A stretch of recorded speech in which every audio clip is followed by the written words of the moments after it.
आप सभी को प्रभु यीशु के नाम में जय मसीह की। आपका फिर से स्वागत करते हैं हमारे इस चैनल पे।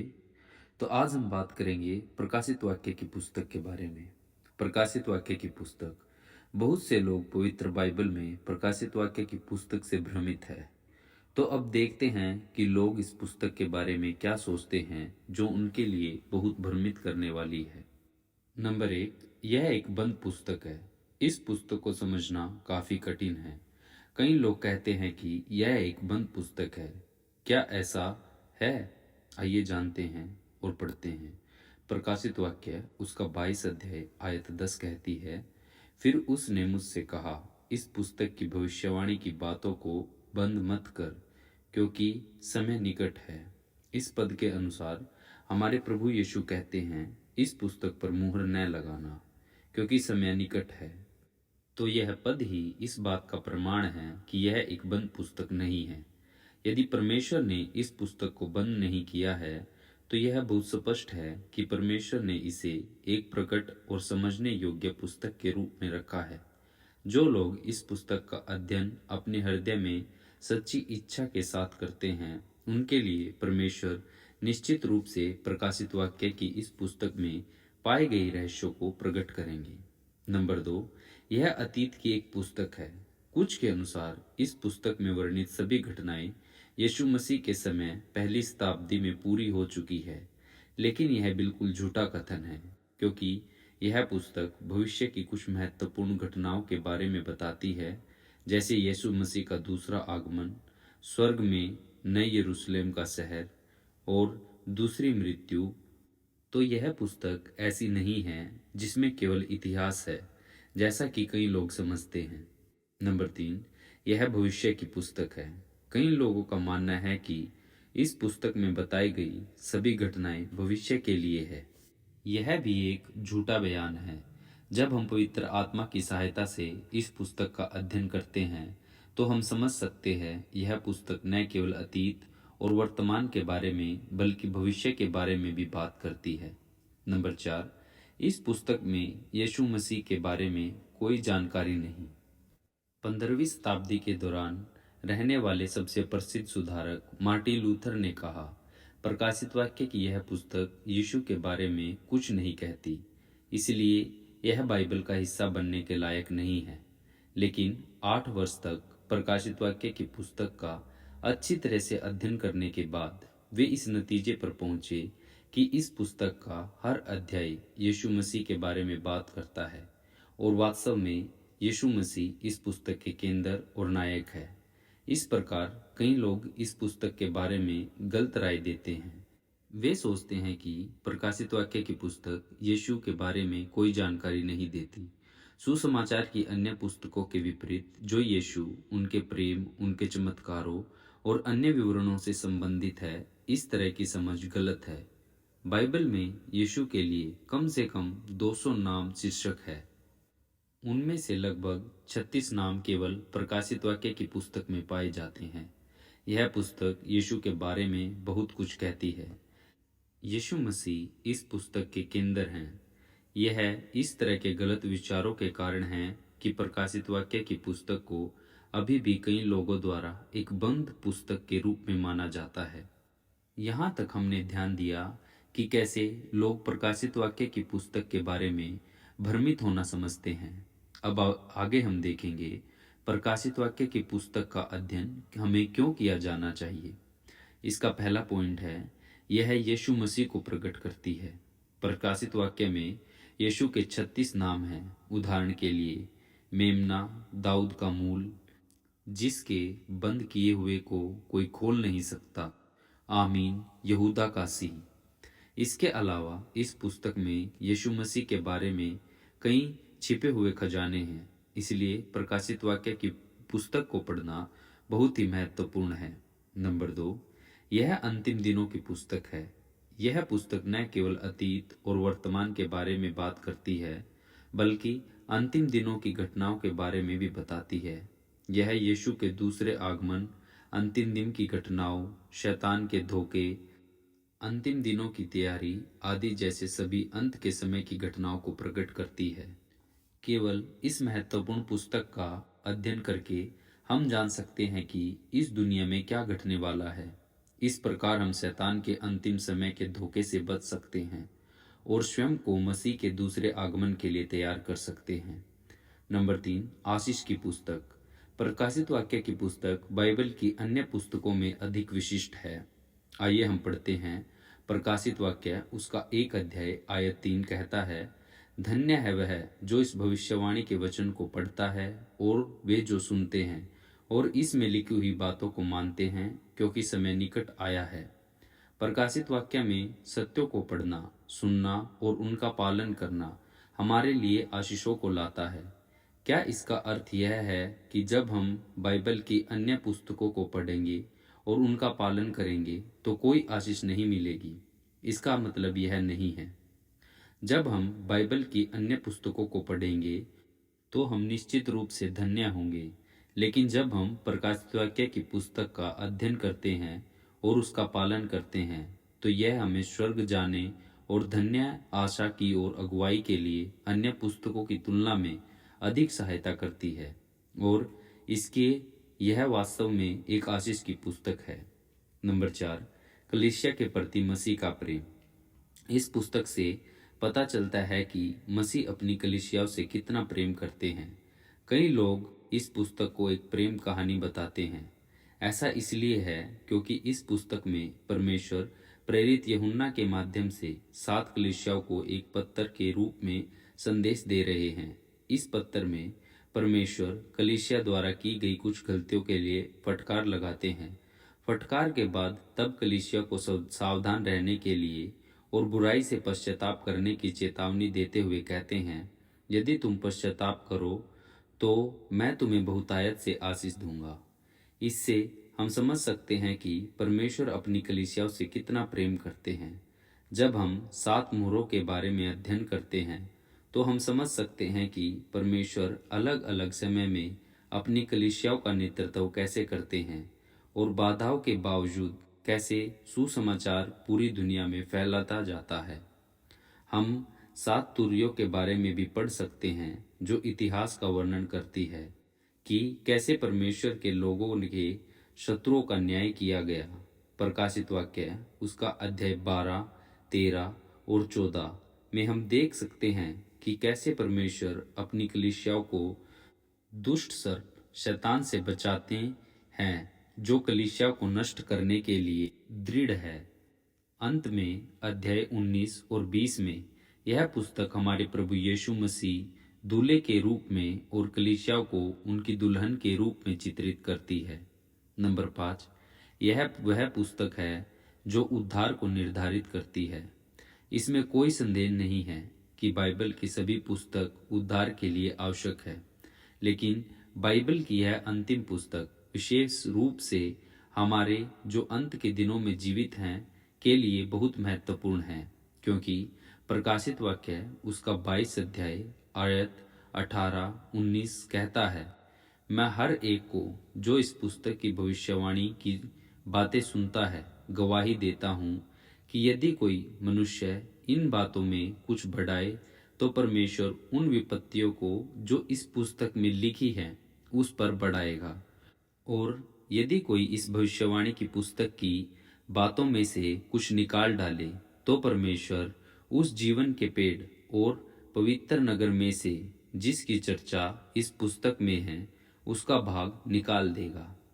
यह पद कहता है कि यदि कोई मनुष्य इस पुस्तक में कोई शब्द जोड़ता या घटाता है तो उसका नाम जीवन की पुस्तक से हटा दिया जाएगा। प्रकाशित वाक्य की पुस्तक को इतना महत्व क्यों दिया गया है? क्योंकि यह एक ऐसी पुस्तक है जो हमारे उद्धार को निर्धारित कर सकती है। केवल जब हम इस पुस्तक को पाए गए सत्यों का ईमानदारी से अध्ययन करेंगे तो क्या ईश्वर हमारे नामों को बिना मिटाए जीवन की पुस्तक में रहने देंगे? इस पुस्तक को समझने के लिए इसका व्यवस्थित रूप से अध्ययन करना होगा, और इसके लिए आइए देखते हैं कि हमें शास्त्रों से क्या जानना चाहिए। प्रकाशित वाक्य की पुस्तक को समझने के लिए हमें क्या जानना चाहिए? नंबर 1, दानियल की पुस्तक। दानियल पुराने नियम की 27वीं पुस्तक है। यह भविष्यवाणी की पुस्तक है। दानियल की पुस्तक में न केवल इतिहास है लेकिन भविष्यवाणियां भी है। हम प्रकाशित वाक्य की पुस्तक को तभी ठीक से समझ सकते हैं जब हम दानियल की पुस्तक में दी गई समय की भविष्यवाणी को समझते हैं। दानियल की पुस्तक और प्रकाशित वाक्य की पुस्तक में बहुत सी समानताएं हैं। ये दोनों पुस्तक एक ही प्रारूप में लिखी गई है। प्रकाशित वाक्य को समझने के लिए हम वही नियम लागू कर सकते हैं जो दानियल के लिए लागू होते हैं। इन दो पुस्तकों को जुड़वा भी कहा जा सकता है। पुराने नियम में दानियल 27वीं पुस्तक है। इसी तरह नए नियम में प्रकाशित वाक्य भी 27वीं पुस्तक है। क्या आश्चर्य है! इस कारण होना चाहिए कि परमेश्वर ने इन दो पुस्तकों के बीच इतनी समानता रखने का लक्ष्य रखा था जो अलग अलग सदियों में लिखी गई थी। नंबर 2, पुराना और नया नियम। पुराने नियम में प्रत्येक पुस्तक प्रकाशित वाक्य की पुस्तक से सहमत है। प्रकाशित वाक्य में पुराने नियम में घटी घटनाओं के बारे में लगभग 508 संदर्भ है। उदाहरण के लिए एक राजा में हम रानी इलिजाबेथ के बारे में पढ़ते हैं। प्रकाशित वाक्य में उसके नाम का भी उल्लेख किया गया है। साथ ही प्रकाशित वाक्य में बालाक और बिलाम के नामों का भी उल्लेख है। इन लोगों के बारे में जानने का एकमात्र तरीका पुराने नियम को पढ़ना है।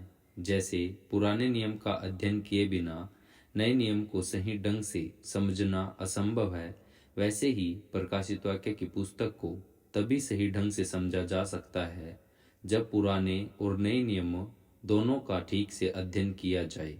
नंबर 3, समय की भविष्यवाणियाँ। प्रकाशित वाक्य में वर्णित समय अवधि को समझने के लिए हमें समय की भविष्यवाणियों को जानना आवश्यक है।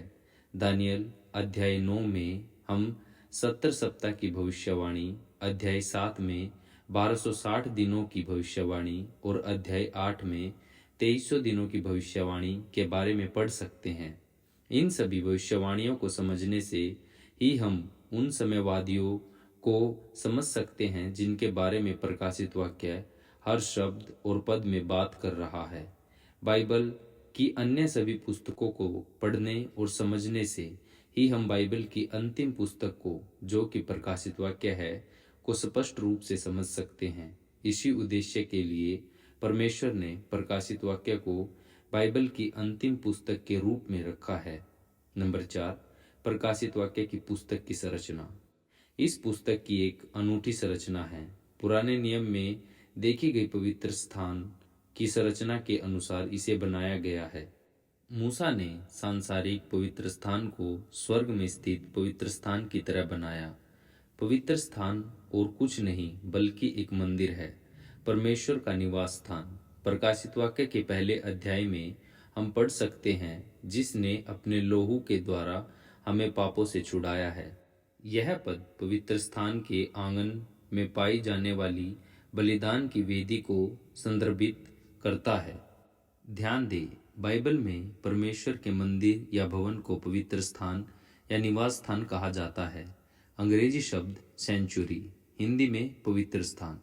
होली प्लेस या मोस्ट होली प्लेस, हिंदी में पवित्र स्थान या महापवित्र स्थान अनुवादित किया जाता है। ध्यान देने योग्य बात यह है कि पवित्र स्थान या पवित्र स्थान दो अलग अलग तरीकों से लिखा गया है। परमेश्वर के भवन या मंदिर जो तंबू सरीखा है, उसके दो कक्ष है। पहला कक्ष होली प्लेस, जिसे हिंदी में कहते हैं पवित्र स्थान, और दूसरा कक्ष मोस्ट होली प्लेस, जिसे महापवित्र स्थान के अनुवाद किया जाता है। अगला वाक्यांश है, यीशु 7 दीवटों के बीच में था। यह बात बताए गए 7 दीवट पवित्र स्थान के पवित्र स्थान में पाए जाते थे। फिर हम प्रकाशित वाक्य अध्याय 4 और 5 में रोटी की मेज देख सकते हैं और हम पढ़ सकते हैं कि यीशु धूप की वेदी के पास थे। इन सभी चीज़ों को पवित्र स्थान के पवित्र स्थान में रखा गया था। प्रकाशित वाक्य उसका 11 अध्याय आयत 19 कहती है, और परमेश्वर का जो मंदिर स्वर्ग में है वह खोला गया और उसके मंदिर में उसकी वाचा का संदूक दिखाई दिया, और बिजलियाँ और शब्द और गर्जन और भूईडोल हो गई और बड़े बड़े ओले पड़े। यह पद वाचा के संदूक के बारे में बात कर रहा है, जो महापवित्र स्थान में मौजूद है। इस प्रकार प्रकाशित वाक्य की पुस्तक आंगन से शुरू होती है और पवित्र स्थान की ओर बढ़ती है और अंत में महापवित्र स्थान पर समाप्त होती है।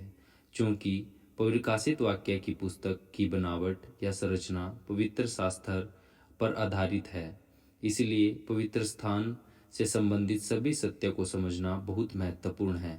नंबर 5, अतिरिक्त जानकारी के साथ एक ही बात को बार बार दोहराना। दानियल अध्याय 2 4 राज्यों के बारे में बात करता है। यहाँ प्रत्येक धातु एक राज्य का प्रतिनिधित्व करती है। इसके बाद दानियल अध्याय 7 में हम उन्हीं 4 राज्यों के बारे में पढ़ते हैं, लेकिन यहाँ धातुओं के स्थान पर जंतुओं का उल्लेख किया जाता है। हालांकि यहाँ संदेश वही है, लेकिन विवरण अधिक है। साथ ही दानियल अध्याय 8 और 11 उन्हीं राज्यों के बारे में बात करते हैं, लेकिन अतिरिक्त जानकारी के साथ। इसी तरह प्रकाशित वाक्य की पुस्तक में 7 कलीसियाएं, 7 मुहर, 7 तुरैयाएं सभी एक ही समय अवधि का उल्लेख करती है, लेकिन अतिरिक्त जानकारी के साथ, हालांकि बार बार दोहराई जाती है। नंबर 6, पहचान प्रतीक। 2 पतरस 1 अध्याय उसकी 20 आयत। पर पहले यह जान लो कि पवित्र शास्त्र की कोई भी भविष्यवाणी किसी के अपने ही विचारधारा के आधार पर पूर्ण नहीं होती। यीशु ने एक बार बीज के बारे में एक दृष्टांत बताया था। इस दृष्टांत का बीज परमेश्वर के वचन का प्रतिनिधित्व करता है। इसी तरह दानियल अध्याय 7 में वर्णित जंतु राज्यों का प्रतिनिधित्व करते हैं। आप पढ़िए दानियल उसका 7 अध्याय उसकी आयत 17। उन 4 बड़े बड़े जंतुओं का अर्थ 4 राज्य है जो पृथ्वी पर उदय होंगे। इसी तरह प्रकाशित वाक्य की पुस्तक में कई प्रतीक का इस्तेमाल किया गया है। इन प्रतीकों का उपयोग करने का कारण यह है कि इन सत्यों को केवल सच्चे मसीह ही समझ सकते हैं, जो परमेश्वर के सत्य और प्रेम की खोज करते हैं और शैतान से उनकी रक्षा हो। नंबर 7, पवित्र स्थान या निवास स्थान। दानियल की पुस्तक के अध्याय 8 से 12 मुहरबीन प्रतीक होते हैं। दानियल के इस विषय भाग को खोलने की कुंजी पवित्र शास्त्र संदेश है। 2300 दिनों की भविष्यवाणियों को विशेष रूप से समझने के लिए हमें पवित्र स्थान की मूल बातें जाननी चाहिए। पवित्र स्थान एक मंदिर के अलावा और कुछ नहीं, परमेश्वर का निवास स्थान है। प्रकाशित वाक्य की पुस्तक से रहस्यों को प्रकट करने की कुंजी, जिसे दानियल की पुस्तक की निरंतरता के रूप में माना जाता है, पवित्र स्थान का सत्य है। नंबर 8, अवधि और समय। प्रकाशित वाक्य की पुस्तक को बेहतर ढंग से समझने के लिए पहले पदों की पृष्ठभूमि को समझना आवश्यक है। हमें उस अवधि और स्थान को समझना चाहिए जिसके बारे में पद बात कर रहा है। पवित्र स्थान के माध्यम से हमें देखना चाहिए कि स्थान क्या आंगन या पवित्र स्थान या महापवित्र स्थान को दर्शा रहा है। समय को समझने के लिए हमें 70 सप्ताह की भविष्यवाणी, 1260 दिनों की भविष्यवाणी और 2300 दिनों की भविष्यवाणी का संदर्भ लेना चाहिए।